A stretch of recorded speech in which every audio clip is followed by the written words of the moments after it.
Fala pessoal, beleza? Videozinho de revisão para prova, tá bom? Vou colocar aqui todo o conteúdo que você precisa saber, dominar para fazer bem a nossa superação, tá?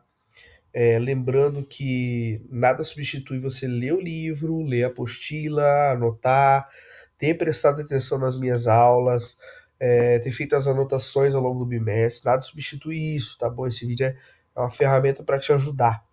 Você vai reparar que nesse vídeo eu vou colocar muita imagem do livro, porque realmente eu estou exaltando o livro, o nosso material, leia o nosso material. E também você vai notar que minha voz está meio anasalada, porque meu nariz está entupido, eu estou um pouquinho gripado, muita gente está também por causa do tempo. Mas vamos lá para a revisão, tá bom? Então, a primeira coisa que eu preciso que você domine é olhar para esse tipo de mapa e você entender os movimentos das placas tectônicas. Você tem que saber que a nossa crosta terrestre ela é fragmentada, né? Imagina um ovo cozido, esse ovo cai no chão, aí tem vários fragmentos, a casca fica com vários caquinhos, né? Então esses caquinhos são como se fossem as placas tectônicas da Terra. Essas placas tectônicas elas estão flutuando sobre o manto da Terra, né? Sobre magma, e elas se movimentam, tá bom? Importante destacar aqui, já que eu já corrigi todas as provas, né, e a gente está fazendo a revisão de superação, você precisa se atentar aos termos que você usa. Então, assim, você não pode falar que o Brasil fica perto de uma placa tectônica. Não, a gente está em cima de uma. Tá? A América do Sul toda é uma placa tectônica, tá bom? Você não pode falar, a costa oeste sul-americana, ela fica entre placas tectônicas, entre placas não, ela fica perto da borda, mas não entre. Então veja bem o mapa e tenta organizar bem os conceitos, tá bom? Então, nesse mapa, se você vê esse mapa em algum momento, você tem que prestar atenção nas setinhas. Então, por exemplo, você está vendo setinhas se encontrando, né? Por exemplo, placa de Nazca e placa sul-americana são duas setinhas que estão se encontrando. Então, são chamados limites convergentes. Você vê setinhas se afastando, cada uma para um lado, então são limites divergentes. Aqui está o exemplo assim mais próximo, né? Limites divergentes se separam, limites convergentes se aproximam e tem os famosos limites transformantes, que é quando duas placas elas estão se deslizando uma sobre a outra. Eu exemplifiquei muito nas aulas a falha de San Andres, só que agora eu vou dar um outro exemplo melhor daqui a pouco. Você vai ver aqui se você acompanhar a minha aula, tá bom? É muito importante que você saiba o nome da nossa placa tectônica e as placas tectônicas vizinhas. Então você precisa saber que nós, na América do Sul, a gente mora na placa sul-americana e que ela se aproxima da placa de Nazca. A Nazca também se aproxima da sul-americana, ó. Limite o quê? Convergente. A nossa outra vizinha é a placa africana e ela está se distanciando, beleza? Né? É uma taxa aí de 3 centímetros por ano, um pouquinho, né? A África e a América do Sul elas estão se afastando. Tudo bem? Beleza.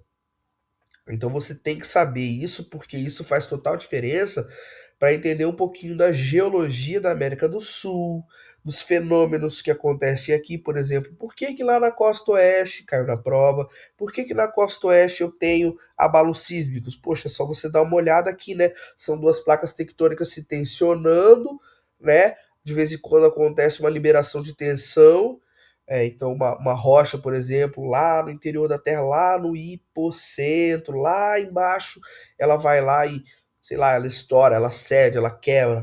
E essa liberação de energia vai gerar o quê? Vai gerar terremotos, vai gerar ondas sísmicas, vai gerar abalos, né? E se for no mar, essas ondas sísmicas vão ser absorvidas pela água, então vai gerar o quê? Vai gerar tsunami, tá? Poxa, mas e o Brasil? O Brasil ele tá no meio de uma placa tectônica, tá? Ele fica longe das bordas, beleza? E aí uma coisa interessante aqui é que como a placa sul-americana e a placa africana estão se distanciando, então tá sendo que tá havendo uma expansão do Oceano Atlântico, né? Claro, ao longo de vários anos, né? Não é uma expansão assim visível e notada aí no tempo de uma vida, né? Existem também dois tipos de placas tectônicas, as chamadas placas oceânicas e as placas continentais. Isso aqui também é a imagem do livro. As placas oceânicas, elas se encontram no assoalho dos oceanos e as continentais localizam-se abaixo dos continentes. Claro que uma placa ela pode ser meio que mista, né? A própria placa sul-americana, grande parte dela é continental e tem uma partezinha oceânica também, tá bom? Mas uma coisa interessante para a gente entender um pouquinho das zonas de subducção é que as que ficam sobre o oceano elas são mais densas e elas, né, tendem a descer quando elas se encontram com placas continentais. Um exemplo legal é aqui na América do Sul, por exemplo. Então, você tem esse encontro de placa tectônica, a oceânica é mais densa, ela acaba afundando mais, né?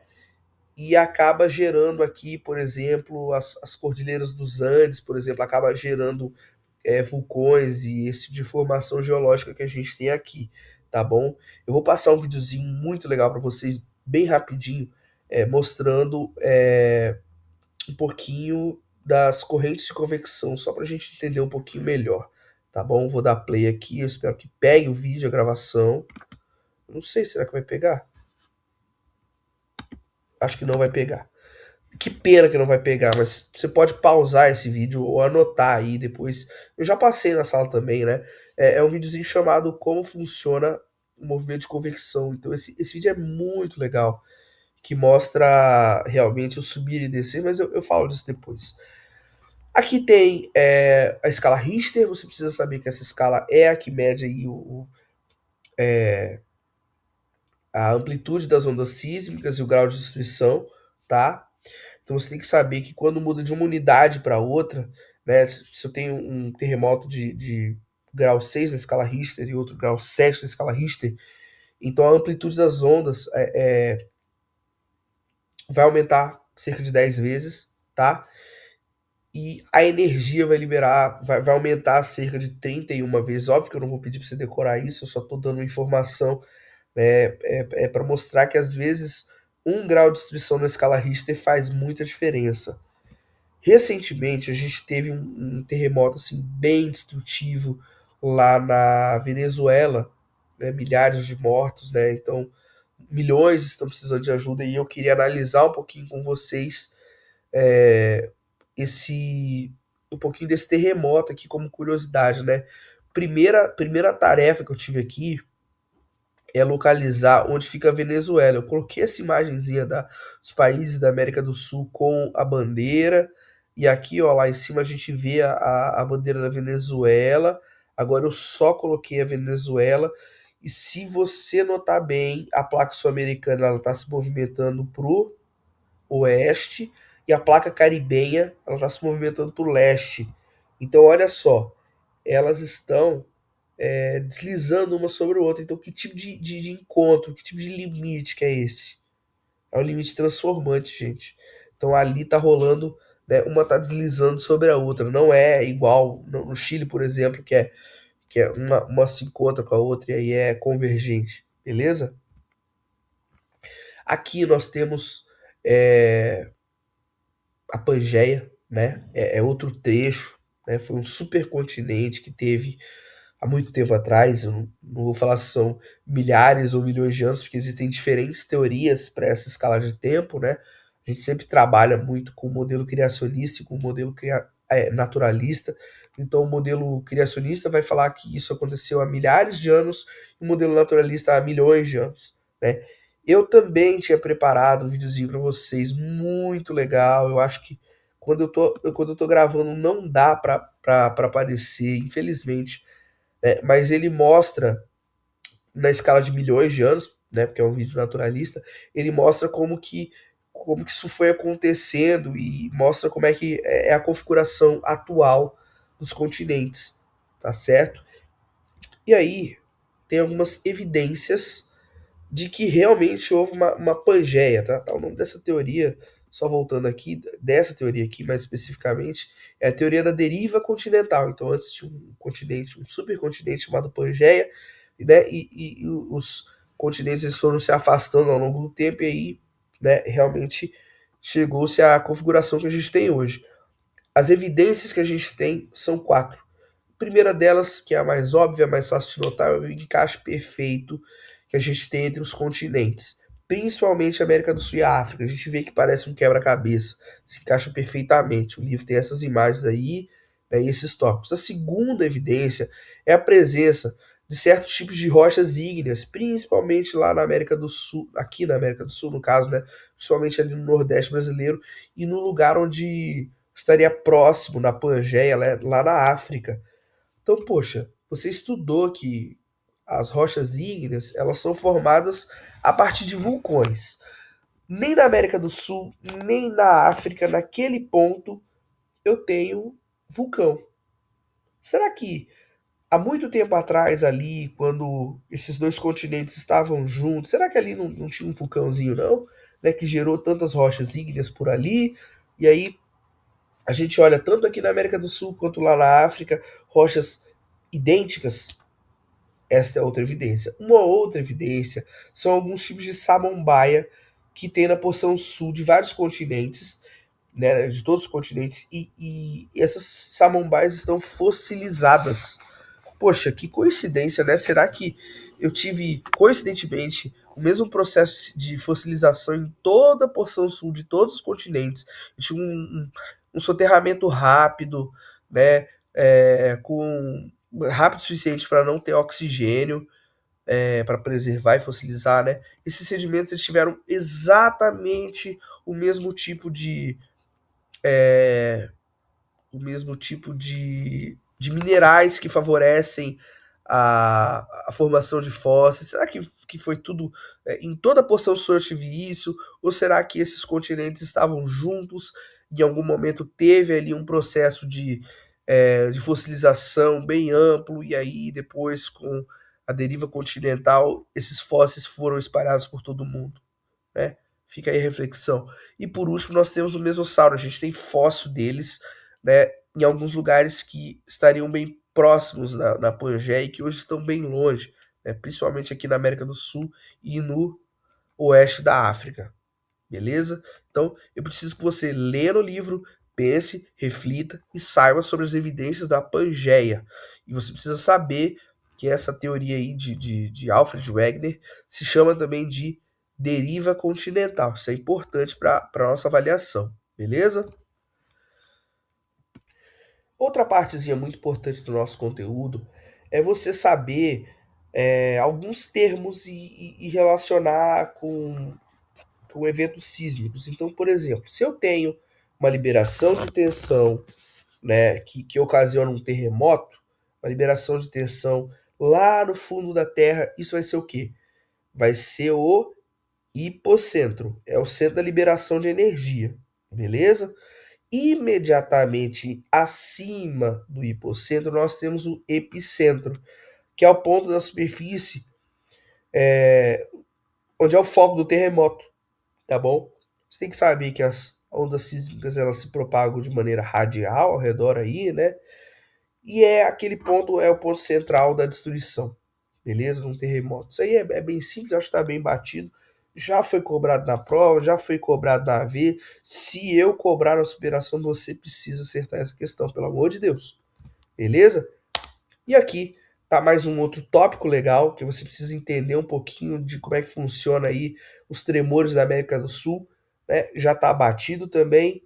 Aqui a gente vê, por exemplo, um terremoto que aconteceu aqui no ano de 2019, estava perto da publicação desse vídeo, né? Desse livro, desse material. É um terremoto que atingiu 7,2 na escala Richter, né?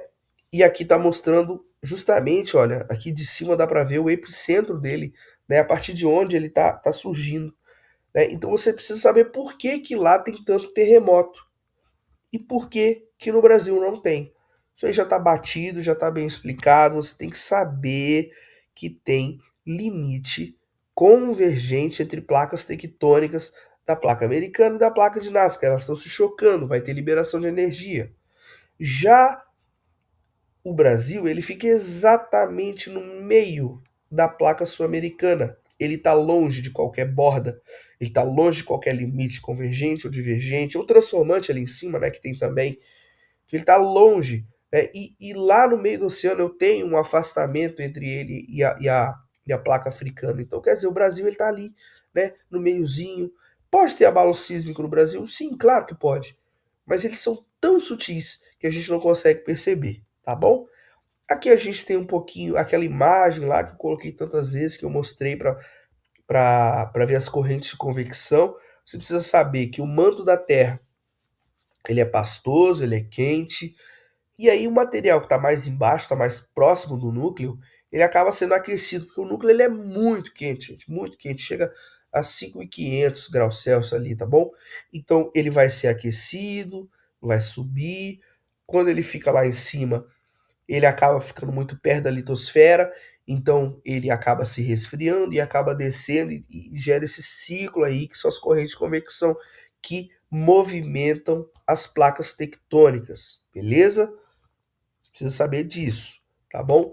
Aqui também nós temos alguns encontros de placas tectônicas. Chama atenção para o primeiro encontro de placa tectônica, que é a placa oceânica com a placa oceânica. Uma mais densa que a outra mergulha sobre a outra e aí acaba surgindo aí vulcões, ilhas, né? E é o caso do Japão, beleza? O arquipélago japonês ali, a gente tem 4 placas tectônicas aí, né? Que ao longo de vários e vários anos, né, tiveram essa formação geológica. A gente vê que tem muitas e muitas ilhazinhas, né? No chamado Círculo de Fogo lá do Japão. A gente também tem encontros de placas continentais com continentais. Um exemplo disso é a Cordilheira do Himalaia, que fica entre a placa tectônica.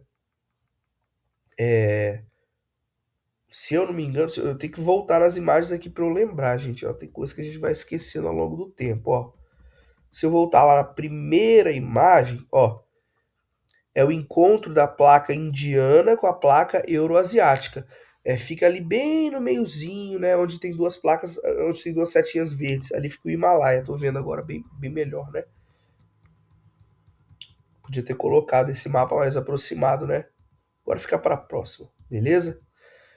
E por último nós temos a placa oceânica com a placa continental. O maior exemplo disso é a Cordilheira dos Andes, beleza?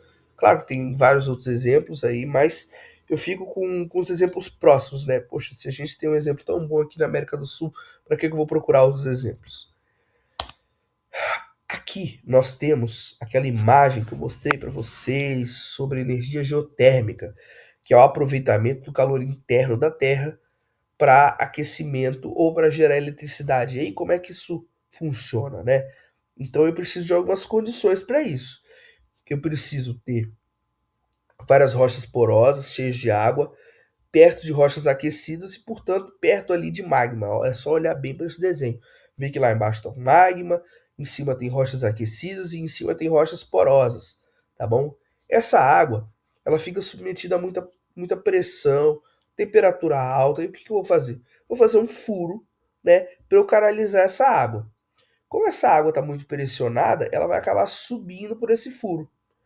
Quando ela atingir uma pressão menor, ela vai vaporizar. E aí eu coloco turbinas ali. Essa turbina vai girar quando o vapor passar numa alta velocidade. E essa energia, esse movimento aí, que a gente chama de energia cinética, pode gerar eletricidade se a gente colocar um transformadorzinho, beleza? Claro que eu não vou cobrar você saber dessa parte aí da eletricidade, não. Né? Isso aí é papo pro 8º ano, tá bom? A gente aprende no finalzinho do ano, beleza? Mas você só precisa saber o que é necessário para ter energia geotérmica, tá bom? Basta ter placa tectônica? Não. Vocês já fizeram questão sobre isso, tá bom?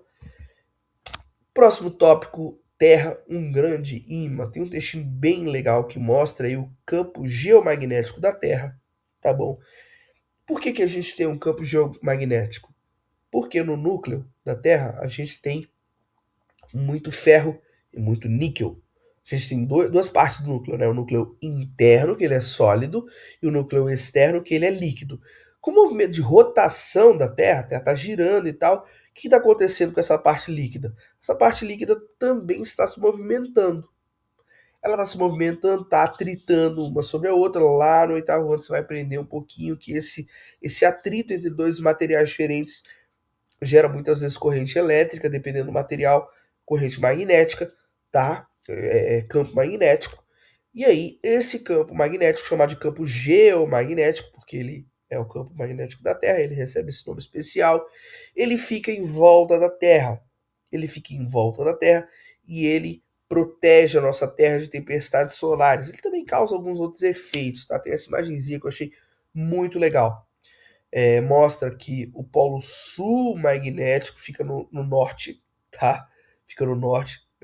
Por isso que a bússola, né?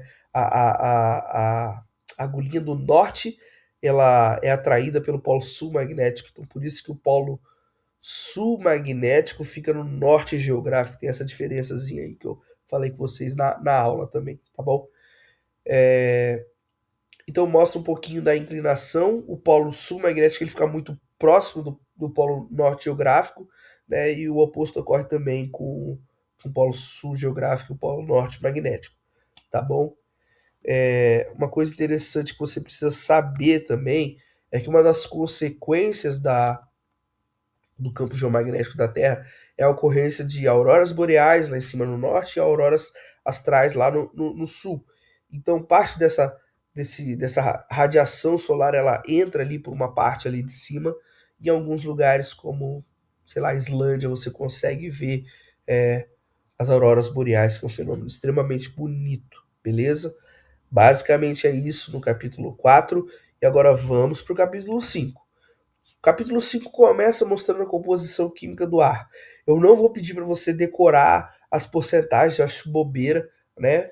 Mas você precisa saber que o nitrogênio é o elemento mais abundante no ar. 78% do ar é nitrogênio. E logo em seguida vem o oxigênio, importante para a gente respirar, importante para a fotossíntese e para tantos outros processos que a gente tem aqui na Terra. Importante para ter fogo, né? Se a gente tivesse muito mais oxigênio, ia ser difícil apagar um incêndio, né? Se a gente tivesse menos, ia ser difícil a gente acender um fogo, né? E depois tem tantos outros gases, como, por exemplo, o dióxido de carbono, que tem 0,03%. Isso é importante para quê? Para o efeito estufa. Mas isso aí a gente fala disso depois. Então, principal, se eu perguntar qual que é o elemento mais abundante no ar, nitrogênio, tá bom? Não é oxigênio, não é dióxido de carbono, não é hélio, argônio, xeônio, criptônio, nem nada disso, tá bom? Beleza. Agora nós temos um tópico muito importante, que é a fotossíntese. Nós temos duas páginas falando sobre fotossíntese e sobre respiração das plantas. Eu passei uma questão sobre isso, pedi para vocês anotarem no caderno e muita gente errou a descritiva, tá bom? Preste atenção nas imagens do livro, as imagens são muito boas. Eu estou aqui, ampliei essa imagem aqui, que ela mostra um pouquinho do processo de fotossíntese. Então, no processo de fotossíntese, as raízes captam água e sais minerais do solo, beleza? E na fotossíntese, a planta, ela utiliza a água, o dióxido de carbono, tá vendo ali o CO2, né? E a luz para produzir a glicose. E ela libera o oxigênio depois desse processo, tá bom? E à noite, de dia e de noite, na verdade, está tendo o quê? Respiração celular. Então, de dia acontece fotossíntese e respiração celular. À noite, luzinha apagou, não dá para fazer fotossíntese, então só continua tendo processo de respiração celular. Processo de respiração celular é o quê? A planta absorve dióxido de carbono, na verdade, absorve oxigênio e libera dióxido de carbono. E eu preparei algumas imagens um pouquinho mais detalhadas para você. Você pode tirar um print disso, né, e usar para pensar um pouquinho nisso. Então, essa imagem aqui é da fotossíntese, tá bom? Então, água mais gás carbônico mais luz solar produzem glicose e oxigênio. Beleza? Então, por isso que na fotossíntese, o gás carbônico, ou dióxido de carbono, o CO2, ele está entrando na planta e está saindo o quê? oxigênio e está produzindo glicose. A glicose, gente, é a energia da planta. Ela vai usar essa energia para quê? Para respirar. E aqui a gente tem uma imagenzinha da respiração das plantas durante o dia. Durante o dia, o oxigênio está entrando, ela está consumindo a própria glicose que ela produziu para fazer esse processo de respiração e ela está soltando o gás carbônico. Importante salientar que ela não está liberando tanto gás carbônico quanto ela absorve, senão nem ia fazer sentido eu falar, ah, gente, planta uma árvore aí para ajudar no aquecimento global. Nem ia fazer sentido essa frase, né? Mas ela libera muito menos gás carbônico do que ela consome. Já o oxigênio fica mais ou menos no 0 a 0. É mais ou menos a mesma quantidade que ela absorve que ela libera. Por isso que é errado falar, ah, a Amazônia é o pulmão do mundo. Né? É por causa da Amazônia que a gente está respirando. Plante árvore para a gente respirar. Não é isso que acontece. Tá bom? As árvores são muito importantes, a Amazônia é muito importante, é um regulador e tal, mas não confunda isso com produção de oxigênio. Já falei que isso aí é principalmente devido aos fitoplânctons, mas aí eu não quero entrar nesse assunto agora, que nem é assunto da nossa prova, tá bom? Tá, professor, mas e à noite? O que acontece? À noite a planta continua respirando. Para a fotossíntese, porque eu não tenho mais luz, né? Quer dizer, tem um pouquinho, mas não o suficiente. Mas o que está acontecendo durante a noite? A planta continua consumindo oxigênio e liberando gás carbônico, ou dióxido de carbono, ou CO2, tá bom? Respiração acontece de dia e de noite, beleza? Fotossíntese só de dia. E aí depois nós temos aí, né, o começo do assunto aí de aquecimento global e efeito estufa. Meus queridos, não confundam as duas coisas. Efeito estufa é um processo natural, um processo bom, um processo importante. A gente tem dióxido de carbono, mais ou menos 0,03%, né? A Terra acaba refletindo, né, radiação, esses gases eles ficam aquecidos e eles mantêm a temperatura da Terra. Gente, se a gente não tivesse o efeito estufa, a gente ia morrer congelado à noite, tá bom? Beleza. E o aquecimento global é o quê? O aquecimento global é a intensificação do efeito estufa, beleza? Então aqui tem uma imagenzinha falando das razões do aumento no nível dos gases de efeito estufa, tá bom? Então tem o desmatamento, industrialização, veículos automotores, que tem queima de combustíveis fósseis, CFC, metano, e tem alguns fatores naturais, por exemplo, algumas alterações da atividade solar e erupções vulcânicas. Beleza? Aqui tem uma imagenzinha do percentual dos gases do efeito estufa. Você vai ver que o dióxido de carbono ele é o principal gás do efeito estufa, seguido pelo metano, depois pelo ozônio, CFC e vapor de água. Aqui está o H2O, mas é vapor de água. Tudo bem? E aqui, meu povo, olha só. Nessas duas partes do livro, é muito importante você olhar cada uma dos, dos tópicos aqui e relacionar com o que a gente está estudando, tá bom? Vou comentar um pouquinho disso. A gente já comentou em aula, vou comentar de novo. Então, por que que os transportes se relacionam com o aquecimento global? Então, quando eu uso combustíveis fósseis, eu acabo liberando dióxido de carbono. Então, assim, desde que teve a Revolução Industrial, de que a gente começou a usar muito mais carro, muito mais outros tipos de transporte, a gente passou a queimar muito combustível fóssil e lançar mais dióxido de carbono na atmosfera. Isso intensifica o aquecimento é, global. Beleza? E aí uma curiosidadezinha muito interessante, eu acho muito legal, o carro elétrico, né? Eu acho super fã do carro elétrico, desde que a gente veja de onde que vem essa eletricidade. Teve um lugar que eles incentivaram bastante o uso do carro elétrico e eles colocaram alguns lugares para você abastecer o teu carro elétrico. No caso, para você colocar ali a tomada no teu carro elétrico e carregar ele. O mais legal disso tudo é que eles colocaram geradores a diesel para gerar eletricidade, para a eletricidade abastecer o carro. Qual que é a pegadinha aí? Gerador a diesel faz o quê? Queima o diesel para transformar em eletricidade. E ele libera o quê? Dióxido de carbono. Então, poxa, alguns países lá da Europa, né, que eles incentivaram tanto o uso do carro elétrico para no final das contas eles usarem geradores a diesel que poluem mais até do que gasolina. Então, assim, é importante colocar a mão na consciência, ver se o que a gente faz sentido realmente em termos ambientais, tá? Isso é importante. Chuva ácida. Gente, eu não vou cobrar de vocês saber a parte da química da chuva ácida e pá. Não, você tem que saber que a chuva ácida ocorre quando. Na verdade, nem isso você precisa saber para a prova, né? O principal que você precisa saber é que ela prejudica a vegetação, solos, rios e construções. Basicamente é isso, né? Mas aí, se você quiser entender um pouquinho mais da chuva ácida, esse texto é bem legal, então você precisa saber que o quê? Ela ocorre quando os óxidos de enxofre e de nitrogênio reagem com a água e aí o pH da chuva fica mais ácido mesmo, por isso que é chamado de chuva ácida. Mas assim, não precisa saber em detalhe explicar ela, né? Pelo menos não para nossa avaliação. Se você entender ela perfeitamente, muito legal, mas para essa avaliação não é o principal tópico, tá bom? Agricultura, você precisa saber relacionar a agricultura, né, com o efeito estufa. E não confunde agricultura com pecuária. Agricultura vem de plantio, pecuária aí realmente é produção de animais, tá bom? Então você precisa relacionar que a agricultura tem o quê? O uso de fertilizantes, né, que podem emitir alguns gases, como o óxido nitroso. Esse é o principal da agricultura, beleza? Leia bastante esse texto, faça anotações, entenda sobre isso.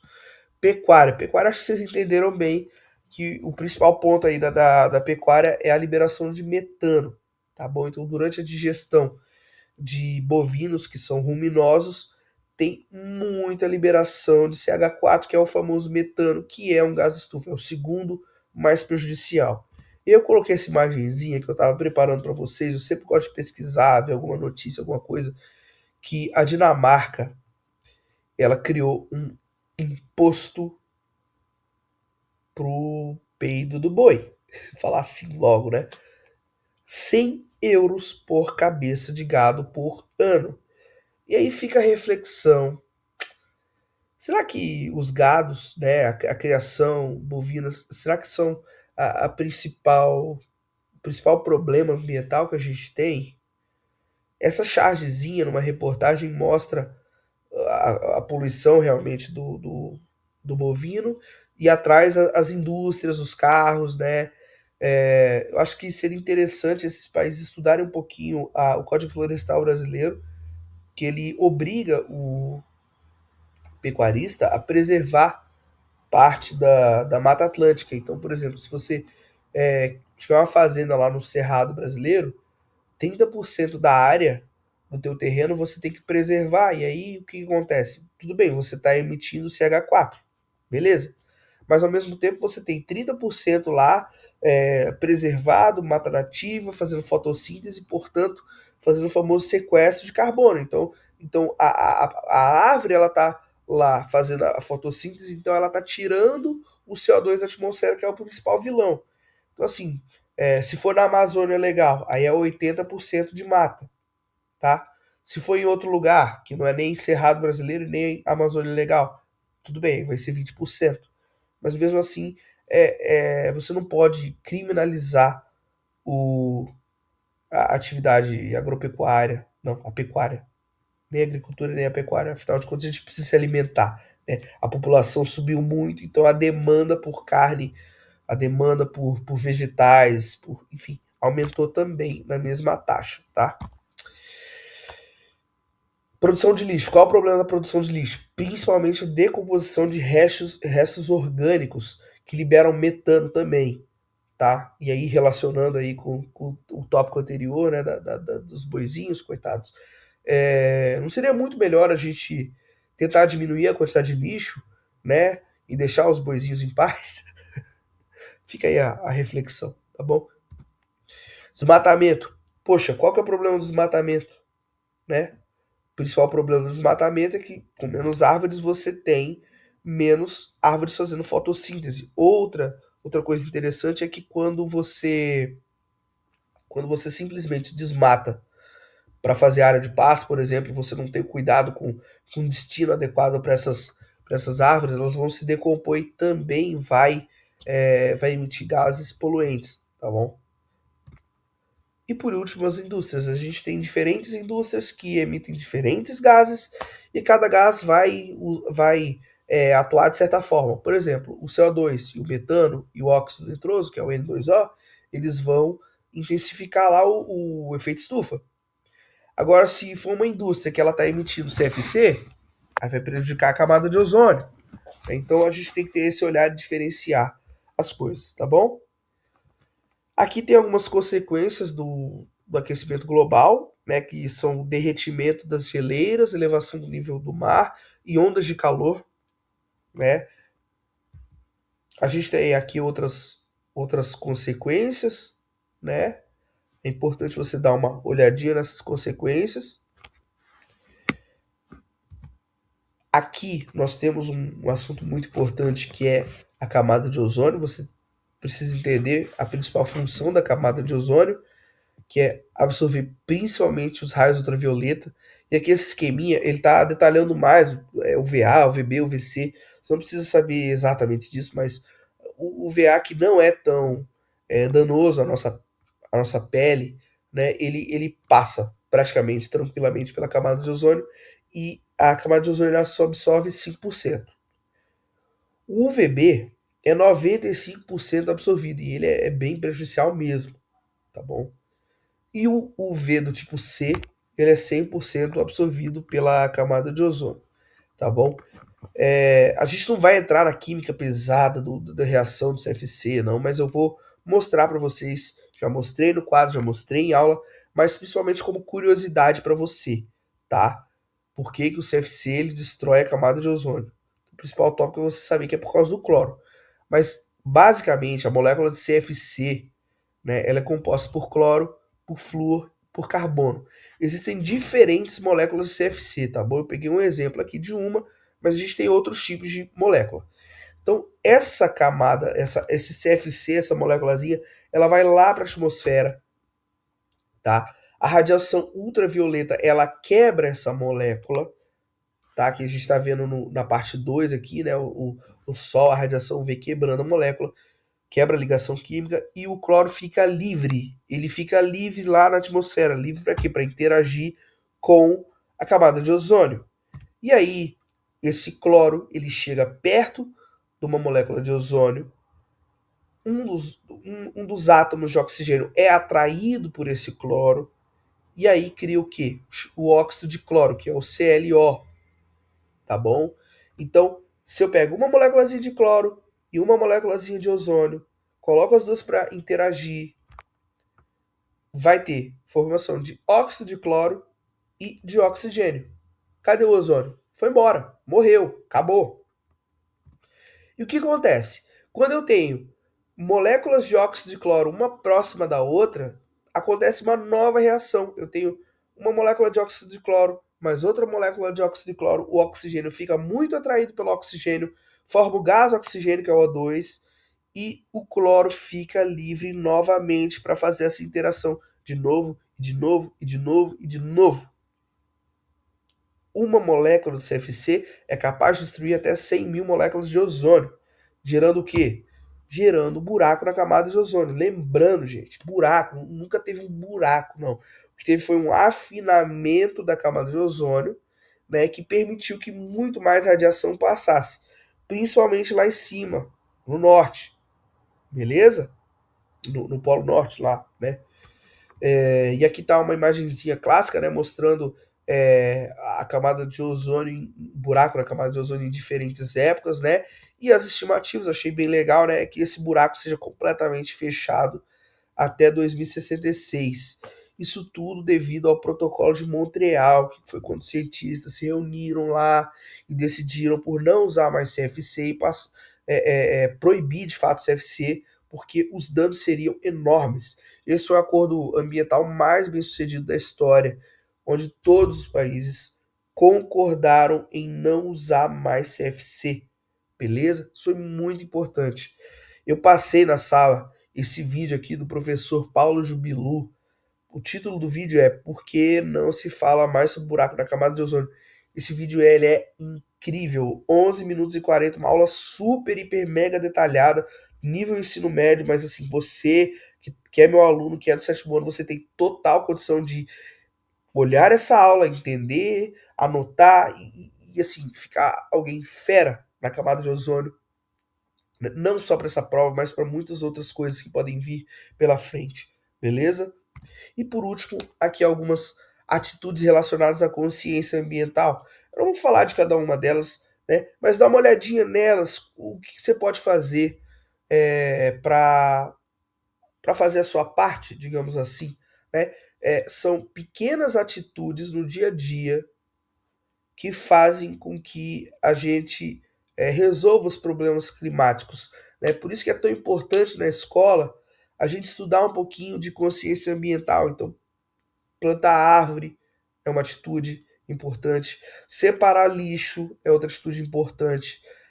Usar o lixo orgânico, né, como adubo. Então, se você tem uma hortinha, você usa o, o, o lixo orgânico para adubar, ao invés de deixar ele só apodrecer e liberar gases aí, né? Não desperdiçar água, porque muita energia é gasta na limpeza de água, né? Outra coisa, se você puder evitar, né, de ficar queimando tantos combustíveis fósseis, então, poxa, se você tem a opção de usar um carro que é mais econômico, use esse carro, né? Se você pode andar de bicicleta, é bom até para a tua saúde, ande se tiver um dia bonito. Então, eu não tô falando para você é, usar a bicicleta num dia de chuva, não tô falando disso, né? Mas se você mora perto da escola, eu vou fazer o quê? Eu vou de bicicleta num dia bonito, eu sou novo, né, tô cheio de energia, ou eu vou ir lá falar, mãe, pai, me leva de carro para a escola. Poxa, se você tem uma bicicleta, se você pode, se é seguro da sua casa, por que não fazer atividade física, né? Então tem várias atitudes ambientais aí que você pode tomar no dia a dia, pequenas atitudes para gente atenuar os efeitos do aquecimento global, beleza? Gente, eu tô torcendo muito por todos vocês, por essa, para que vocês tirem notas boas de superação. Esse vídeo você pode ver, rever, pausar, anotar, pegar o livro e ler o livro, pegar o teu caderno, ler o caderno, pegar as provas anteriores. Eu coloquei lá a prova bimestral lá no eClass, lá você pode ver ela, o gabarito, as respostas comentadas. Então você tem todas as ferramentas para ir muito bem nessa prova de superação. E eu espero muito que você consiga, beleza? Deus te abençoe. Compartilhe esse vídeo com seus colegas, manda no grupo do WhatsApp, manda pro teu amigo que também tá precisando fazer essa prova, beleza? Forte abraço e até mais.